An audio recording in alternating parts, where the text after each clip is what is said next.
Hey everybody, hope you guys are having a good off season here. It is middle of June and I'm just out today and I'm putting out a trophy rock and I'm checking cameras and putting out another camera. But right now I'm in the center of the property here and you can see behind me we got some corn coming up.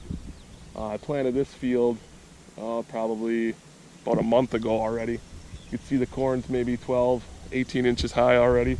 This is the one field that we planted that didn't get washed out. We ended up replanting a lot of other stuff, and actually those area in the middle, that's where the corn didn't grow, and I replanted that. But this field here, I actually tried something different this year. We have a fertilized spreader. This is something that you pull behind a lawnmower, but we actually put it behind the ATV, and I broadcasted all this corn out here. We went around a couple times with the planter, and it wasn't quite working decent, so we tried broadcasting it, and you can see it's pretty, pretty thick here.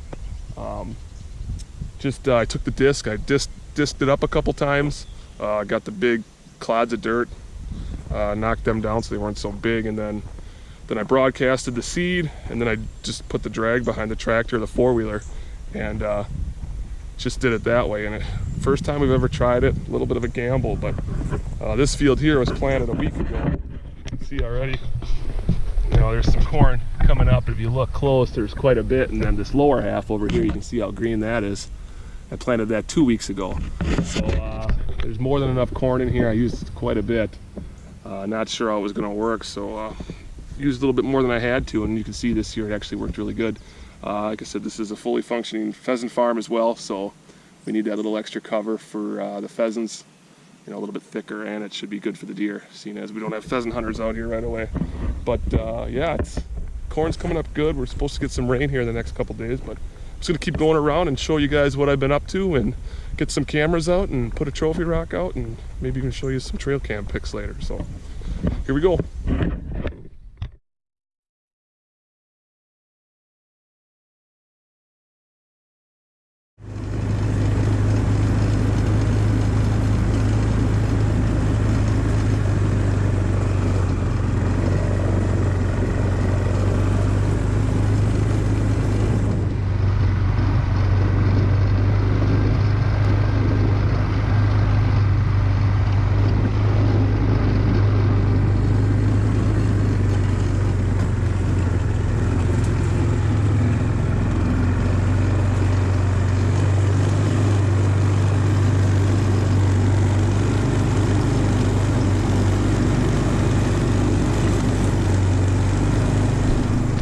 So back out here now, I'm at our food plot here. You can see it's not huge. I'm kind of standing on the furthest south end right now, but it's maybe 75 yards long. But I got down here, way down on the end. I tried getting in here with the tractor and I ended up burying it. But way down on the end down there, I planted corn. I guess the reason why I did that was what I'm looking for in this certain plot is this is a screen. So a lot of deer on a drier year, which hopefully it's not like last year, but a lot of deer, they bed out in the marsh behind me out here. So what this does is it sets up nice, and I'll show you in a little bit. I got some other areas out there that I'm trying to thicken up. But we have this main road that runs down the center of the property here, and what it does is this corn, I planted this corn in here, and you can see it's starting to come up a little bit.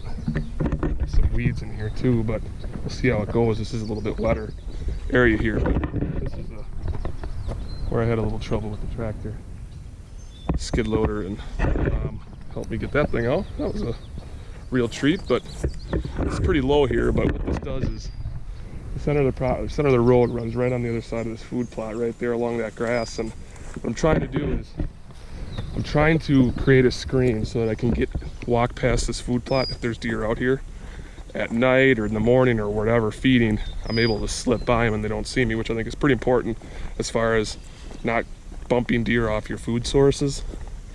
And yeah, this corn's actually coming up pretty decent in here considering how wet it is. But this year I'm going to try something a little bit different too. Is I'm not going to be as aggressive as far as getting into the middle of the property or to the end of the property where I had a lot of success last year. The biggest tree right there, which I think is a cottonwood.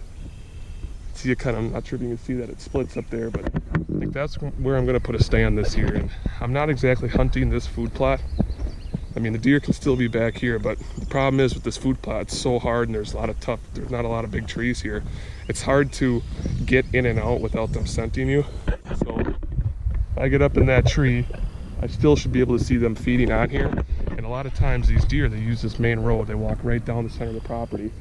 Last year I saw multiple deer, they come out of the neighbor's corn, whatever, and they just use this road as a runway, or as like a major way of traveling back and forth. And something I've noticed too, especially this year, I've got a camera on here, but there's a lot of deer that are bedding in this small woods. This woods can't be more than 2 acres, but it's got some high knobs on it, and those deer, I think they're bedding in here.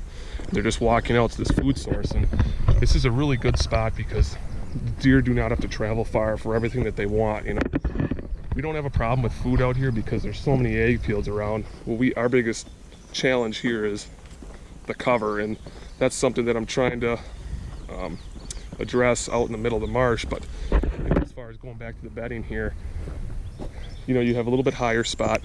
You have a food source, which I'm going to plant some brassicas in here in about another month, usually end of July.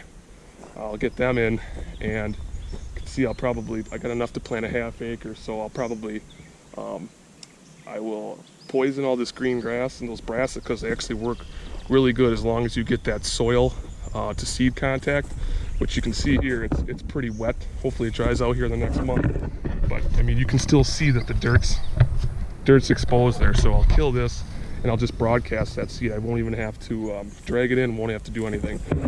But what I did this spring is I came out on various spots of the farm and I cut these little twigs of willows. You can see these are all, like here's one, there's one. You can see they're doing really well. I planted about 200-300 of them out here just off this food plot. So what I'm trying to do is I'm trying to create something that those deer do not have to go far as far as food, water, cover, browse, and that's what I'm trying to create here, is trying to thicken up this area. I got a couple tamarack trees planted in here where that stake is. There's maybe 10 tamaracks in here, and then it shoots out to the marsh, and maybe 100 yards that direction is a big cattail marsh. So we got water, there's a ditch maybe 30 yards over here, just goes through these willows. You got bedding here, you got a little higher bedding up in the trees, shade, especially summertime of year. They like to get out of the sun. They like to lay in the grass, but they also like to get out of the sun too on those real hot days.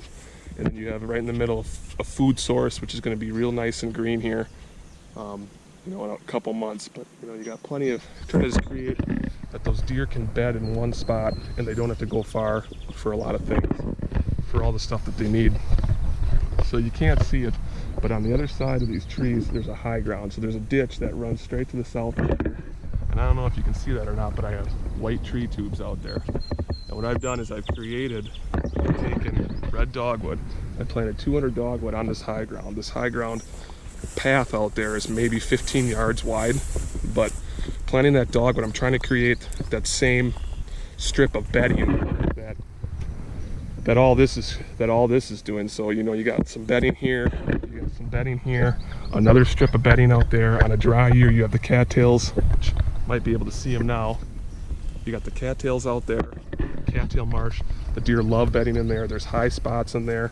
You usually see a lot of deer out there, especially early season. They're laying out in the middle of that.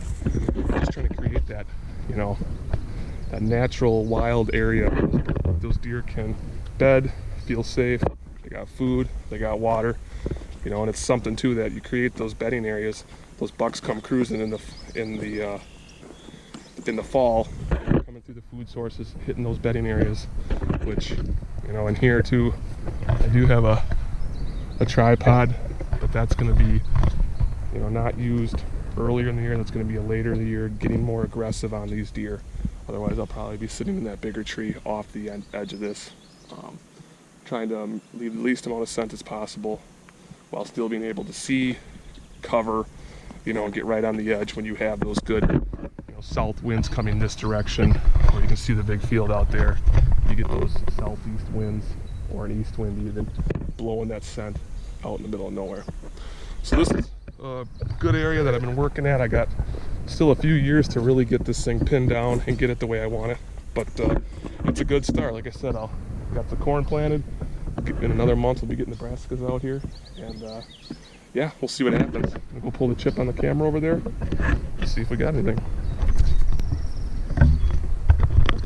So I'm up towards the back of the property here, and got a spot here picked out where I want to put this trophy rock. So I got here is a camera right on this post here. What this camera looks at is basically this main road that I talked about that runs through the center of the property. You know, it goes right up past that food plot. That food plot's maybe 200-300 yards that direction. What I'm trying to do is, this is just a high traffic area for these deer. This is the trophy rock here. I'm supposed to put water on them, but they're talking rain this afternoon, so I'm skipping that step. And so what this does is, this is a really, really good crossroads for where these deer are going. So we got an ag field here, which is corn 99% of the time, and this year it is corn too. It's coming out of the ground a little bit. We have the back end of the property where I did a fair amount of hunting last year, good edge here, and we got the marsh, we got the food plot over here, we got the main road, we got the big woods over here. So what this is when this corn is up, it's just a huge crossroad for the deer coming in and out of the marsh to bed, to head to the feed. You know, those deer are working. If they're coming up over the hill from the neighbors, they're working down the sides, running right through the middle. If they're going to the food plot, got a big pond over here. You know, those deer are always drinking in there. It just creates this big travel corridor. So just to get these deer to slow down, especially this time of year, you know, early summer, I got a trophy rock out, you know, maybe 500 yards from here, but I got another one. This is just to slow these deer down. I really have no spot to hunt here. There's really no good trees. You know, there's some box elder all mangled up, but this is just a crossroad where I can see where these deer are coming in and out of the property.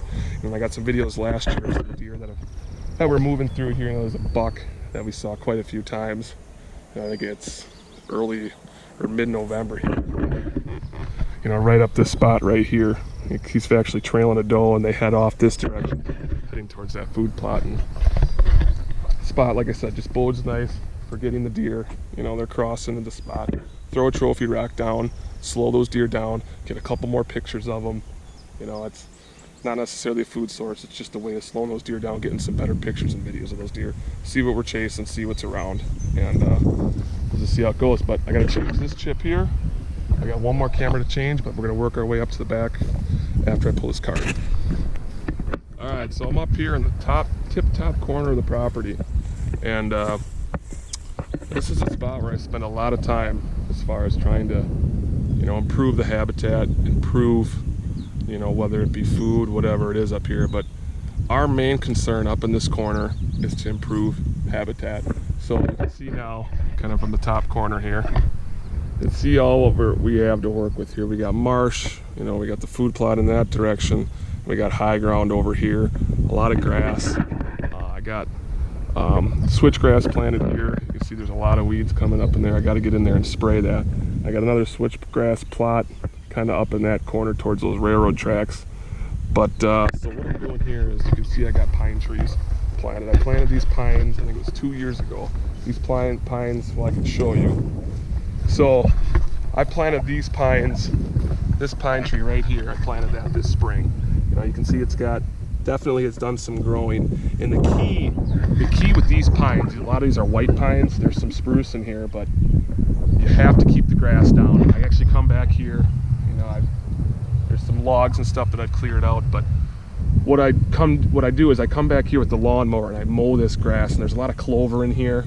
I actually spread clover in here last year, and a lot of those deer were up here eating this clover. But you have to keep the grass down for these pines. If you look, so this pine I planted this year, you can see, you know, the darker, this lighter stuff, this is all new growth. You know, there's 6-7 inches of new growth there. Then you come over here and you look at these pines. So I planted these 2 years ago. You know, and some of these pines, this pine tree right here, you know, it's 4 feet tall. You know, you have to take care of these pines. You know, you take away that competition of the weeds. You know, you can see this growth, this tree has, you know, 13-14 inches of new growth all the way around. And you have to take care of that competition. You have to get rid of those weeds, you know, for the first, you know, maybe 4 or 5 years. If you look over here, I got some examples of what happens if you don't take care of them.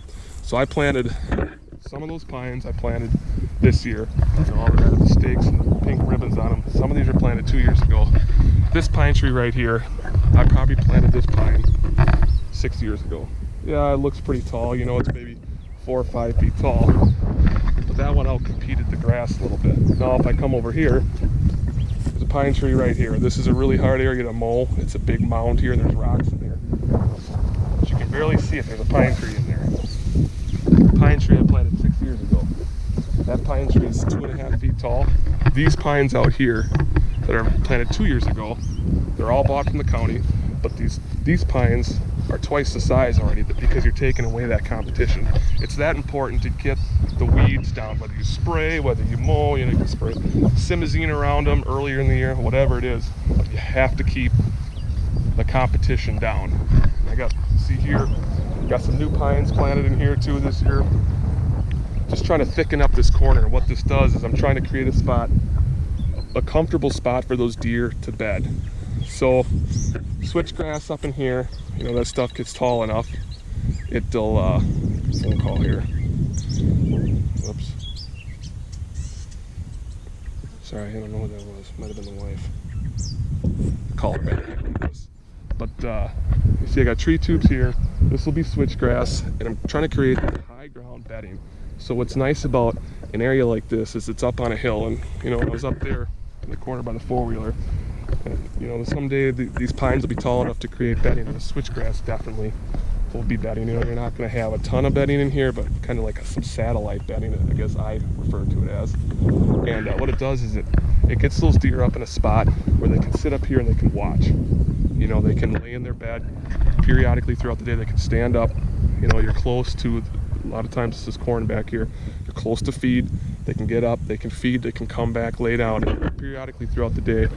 You know, this sets up nice for deer droppings in here already, but it sets up nice for that west wind. So you get a west wind at your back. You know, those deer can sit up here, and this is what they're looking at. Stand up periodically throughout the day and watch and look. You know, that main road is right over here. They're able to see somebody coming up that direction or any danger that's coming up out of the marsh. And they got the wind at their back, and they're just playing it. You know, they're just sitting here. They smell anything coming behind them, and they're using the eyes to look out in front of them. So that's why this spot is going to be very tricky to hunt. You know, in the next couple of years, and those deer truly do start bedding up here, because as far as sneaking into these trees, it's going to be a lot more difficult. Access is extremely tough coming from the south. You're coming through a marsh, you're making a lot of noise, you're leaving a lot of scent. So it's going to be something that I think, you know, you're going to have to play the wind to get up into these trees, maybe early in the morning. You know, try to catch those deer as they're out feeding and coming back into bedding. Right up in this spot, there's not a lot of trees, but you know, there's some taller, good trees, which I have a deer stand right down in those trees right down there, which is where I shot my buck a couple years ago. But the more I'm learning, the more that I'm figuring out that you got to be able to move around. You got to see what the deer are doing, because every year it's a little bit different as far as where they're traveling, where they're moving to. So like I said, every year you learn a little bit more, you take notes, you try and just keep, you know, piling those notes together, and hopefully you get some success. So walking down here too, see I got a lot of tree tubes in here. So what I did for a quick fix is I planted some down in this area here. I planted hybrid popples, and you can see they're all coming out of these tree tubes. These trees too were planted 2 years ago. Same time all these pines were. You know, these trees were maybe 2 feet tall, maybe. This popple here already, you know, this tree's, I'm 6 feet, a little over 6, so that's 7 feet tall. So they're a quick growing tree. You know, it's something that grows thick, creates that edge, creates more cover, which is ultimately what our goal is here. So I'm gonna head down the edge of the marsh a little bit, check out some pines that I got down there, and from there we'll probably shoot across to the woods. I'm gonna pull a camera chip over there, and that'll be about it for as far as what I've done this year.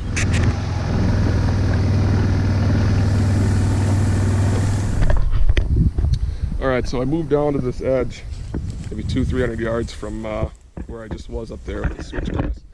But see right here, I got some trees planted. I got some pines, planted those not this year, last year. And this area too, it's a constant battle trying to keep the weeds down. You can see we got burdock in here, and a lot of times we got canary grass, but you can see from me spraying the past couple of years, and I haven't sprayed these at all this year yet, but it's keeping the weeds down a little bit. And that's the thing that I found the most with trying to maintain areas, especially where there's canary grass. And for instance, I'll walk over by this tamarack tree, and in here I got maybe 20 tamaracks planted just to thicken up this edge. But you can see once you get down in this canary grass, it is plenty thick this time of year.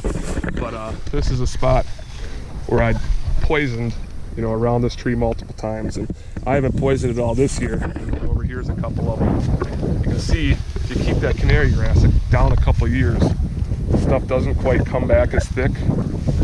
And these tamaracks, this one's probably 5 feet tall. That one back here by the four-wheeler, that one's probably looking at maybe 7 feet tall. But just a good area down here. Just trying to thicken this up again on the edge of the marsh. This is good, very good travel corridor for those deer, especially cover up. They love cruising this edge, you know, and this is where trying to sneak into these trees here too in the fall, you know, definitely pays dividends. But you got to be careful that you're not leaving too much scent out here. You're not really hammering this spot as much as you want. You know, last year I had it up here a lot because this property was so wet. There was standing water everywhere. My ability to move around was very limited just because there was standing water literally everywhere. But it's a good area here, thickening it up. Again, a big project, something I've been working on the past 4 or 5 years, and it's starting to pay off a little bit. Tamaracks are getting taller, and probably work on getting some dogwood and some other willows planted in here, just trying to thicken up this travel corridor, more bedding again, as those deer work up, you know, up this edge, cruising this area. It is just a spot where you're trying to use, you know, all the higher ground that you got, try to get stuff planted, try to thicken it up, try to make it a deer haven. So I'm gonna head out this direction. Probably won't head out in the marsh. I got tree tubes out there. It's kind of wet, but I got a bunch of white swamp oak out there. They're looking good. But we're gonna go ahead. We got one more camera to pull. Probably head up to the house because I've already missed lunch.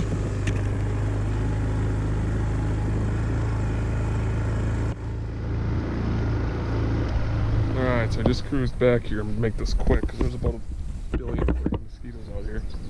But on the back side of the woods here, is up there. That's the far corner of the property up there. But I got a trail camera here to give you guys some insight on what those minerals do to this trophy rock. I've had nothing but luck. I've had this trophy rock out for, I don't know, maybe 3 weeks. Those deer, especially mosquitoes, those deer, especially this time of year, they just pound those things. I got a camera right up here on the tree. I'm gonna swap that card quick. Get the hell out of here. Holy smokes.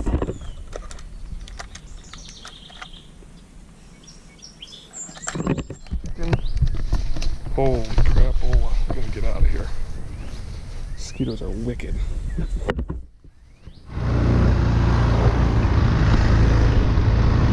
Beautiful day for a ride. Alright, so back up to the house. The house is over here. So this is an area that I've paid attention to this year. I've never planted this. This area's never been planted, but in past years, this has always just been a lot of canary grass. It always just kind of matted down. You know, pretty similar to what's over here, but you can see, you know, you got some good trees and some good cover. It gets pretty low out in here, but this higher edge here, right on the edge of this corn,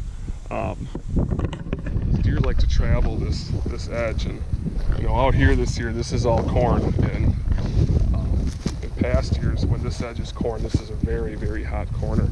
Actually, that buck that I had shot 2 years ago, I had pictures of him, and he worked this edge, you know, quite a bit. A little smudge there. But an area that we've had deer in the past, a lot of big deer, especially when there is corn, because those deer cross right over this hill. You know, this is just a good crossing for them. But what I've done here is I disced this up this year. I planted something from Frigid Forage called plat screen. So guys tend to use it, I guess, to cover up their food plots. But I wanted to try something a little different this year. You know, like I talked about earlier, this is a pheasant farm, so we're trying to, you know, create cover for pheasants and for deer. And see, I got this all planted and it's starting to come up now, but this stuff is tell you the truth, I'm not exactly sure what's in it. I'm pretty sure there's some Egyptian wheat in there.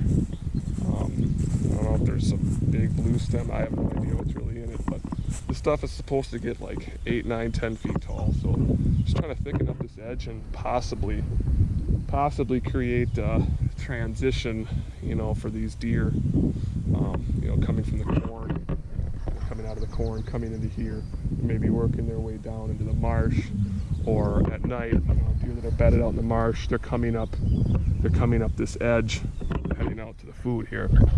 There's some good trees in here. What's nice about this is it's not a far walk, and I can get away easily get away with a south wind here if I was to pop in, you know, one of these trees. That big pond is just, you know, 20 yards on the other side of this canary grass. And I'm going to walk right down the edge of the pond, our perch pond, pop right up into one of these trees. You know, you got a pretty good background in here. I just see those deer cruising, you know, coming out of the marsh, heading into food, and I'm able to look off to the south and see if there's anything else working out in the marsh. So, you know, it's something, a spot that I've definitely overlooked the past few years, but I think this year it's definitely going to pay off to at least do some observation sits, maybe even in late August, early September, before season even opens. Crawl up in these trees and just see what's moving in and out of this area. But as far as what I've done this year, that's a lot of it. Took you guys around and showed you most of what I've done, and we're excited about the start of the season. Let's see what it is. It's middle of June here. June, July, August, September. You know, we're looking at 90 days or less. We're going to be in season here. So hope you guys are staying busy. Hope you guys are, you know, taking care of your land, doing whatever you got to do to hopefully shoot that big buck this year. And if you guys share your trail camera pictures, share, you know, GoPro videos, whatever. If you guys have stuff you want it edited, send it to me. I'll edit it and throw it on the Whitetail Chase page. But like, other than that, I'm gonna head up, grab something to eat, and maybe go for a nap. Peace, guys.